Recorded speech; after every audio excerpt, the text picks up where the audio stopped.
이재명 더불어민주당 대표의 위증교사죄 1심 판결이 나왔습니다. 제가 예상한 대로 무죄 판결이 나왔습니다. 법원의 상식적인 판결에 환영의 뜻을 밝힙니다. 그러나 저는 이 사안은 본안 판결까지 가지 않고 공소 자체가 기각되었어야 할 사건이었다고 생각합니다. 몇 가지 근거를 말씀드리겠습니다. 첫 번째, 검찰의 기소가 이른바 백현동 비리 사건이라는 본류와 전혀 동질성이 없는 전형적인 별건 수사에 의해서 이루어졌습니다. 이 재판까지 이르게 된 발단은 무려 22년 전으로 거슬러 올라갑니다만 여기서 그 긴 이야기를 하지는 않겠습니다. 중요한 것은 법원이 별건 수사에 의한 기소를 받아들이지 말았어야 한다는 점입니다. 사법부가 2022년 5월 형사소송법과 검찰청법을 개정해서 별건 수사를 금지한 국회를 존중한다면 더욱 그렇습니다. 둘째, 검찰이 유력한 증거자료로 제출한 이재명 당시 경기도지사와 고 김병량 전 성남시장의 수행비서 김진성 씨와의 통화 녹취록 전체를 들어보면 이재명 지사는 김진성 씨에게 있는 그대로 진술해달라고 거듭 요청합니다. 사실관계를 다르게 말해달라 요구하는 내용은 없었습니다. 피고인의 정당한 방어권 행사를 넘어서는 어떠한 위증의 요구도 확인되지 않습니다. 셋째, 이번에 검찰 측 증인으로 나선 고 김병량 성남시장의 수행비서 김진성 씨는 2020년 대법원 무죄 판결 난 허위사실 공표죄 재판에서는 피고 이재명 편에서 진술을 했던 증인입니다. 법원은 유독 이재명 대표와 관련된 수사에서는 기존 진술을 번복하는 피의자들의 궁박한 처지에서 검찰에 의한 허위 진술을 강요당했을 수 있다는 상황을 충분히 고려했어야 합니다. 이 모든 상황을 종합해보면 법원은 이 기소를 재판으로 끌고 갈 것이 아니라 기각했어야 합니다. 그럼에도 거짓 진술을 요구했다고 보기 어렵기에 무죄를 선고한 재판부의 판결 또한 존중합니다. 동시에 지난주 이재명 대표에 대한 허위사실 공표죄 징역형 유죄 판결도 기각됐어야 하는 판결임을 강조합니다. 공직선거법상 행위에 의한 허위사실 공표죄는 필연적으로 피고인의 주관적 인식 상태를 검사나 판사가 어느 정도 들여다볼 수 있다라는 것을 전제합니다. 검사와 판사의 관심법에 따른 기소와 판결이 이루어질 가능성이 높다는 의미입니다. 그렇기 때문에 행위에 의한 허위사실 공표가 법률에 범죄로 규정돼 있다고 해도 그 구성 요건의 성립은 극히 제한적으로만 인정되어야 합니다.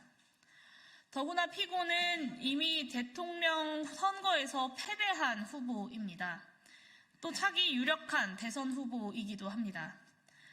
검찰의 공소권 행사가 매우 절제되고 또 제한적으로 사용되지 않는다면 검사의 기소가 유력한 대선 후보를 제거하기 위한 공소권 남용이라는 정치적 시비가 크게 일 수밖에 없습니다. 법원의 판결문 내용을 보면 실제가 그렇습니다. 국토부가 직무유기 이런 것을 문제 삼겠다고 협박을 했다라는 이 대표의 발언은 성남시장이 식품연구원 부지매각 협조 의무가 있다는 국토부의 세 차례 공문 내용에 대한 과장일 수는 있습니다. 그렇지만 매각에 협조하라는 국토부 공문이 실제하고 더구나 자신의 시정의 정당성을 방어해야 하는 국정감사 증인의 처지로부터 나온 발언이라고 한다면 이런 정도의 과장에 대해서 허위사실 공표죄를 적용하는 것은 명백한 공소권 남용입니다. 또 다른 유죄 판결의 근거는 개탄스러울 지경입니다. 고 김문기 씨를 포함한 여럿의 얼굴이 나오는 단체 사진 일부를 캡처해서 제시한 국민의힘 의원의 사진에 대해서 원본 사진이 아니기 때문에 사진이 조작됐다고 한 이 대표의 발언을 법원은 김문기와 골프를 치지 않았다라는 발언으로 해석하고 이 해석을 유죄 판결의 근거로 삼았습니다. 선관위도 문제없다고 판단했었던 이런 발언들 하나하나를 뒤져가면서 정치검찰이 허위사실 공표죄를 기소할 수 있다면 그리고 그것으로 유죄 판결을 받아야 한다면 검찰이 허락한 민주주의, 사실상의 정치검찰 독재가 아니면 무엇이겠습니까? 흔히 사법부의 판결을 존중하는 것이 마치 삼권분립의 질서의 기본인 것처럼 이야기합니다. 삼권분립 질서는 누구나 사법부의 판결에 기속되고 따른다는 것이지 법원의 판결을 신성한 것으로 떠받들어라, 아무 말도 하지 말아라 라는 원칙은 아닙니다.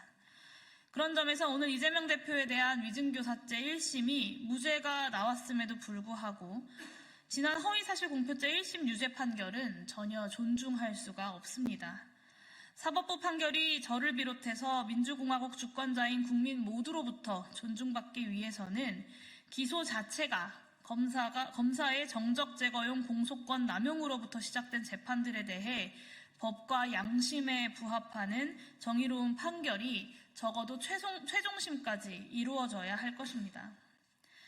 또 정치검찰은 오늘 위증교사죄 무죄 선고에 대해서 분명히 항고할 것이겠지만 법원이 공명정대하게 이조차 기각해 줄 것을 기대합니다.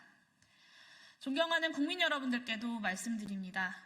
법원의 잘못된 판결을 잘못된 판결이라고 큰 소리로 말하는 것은 민주시민들의 권리이자 의무입니다.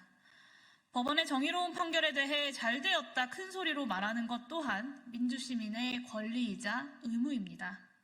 그 누가 뭐라고 하더라도 주권자의 권리를 포기해서는 안 됩니다. 또한 다시 한번 호소드립니다.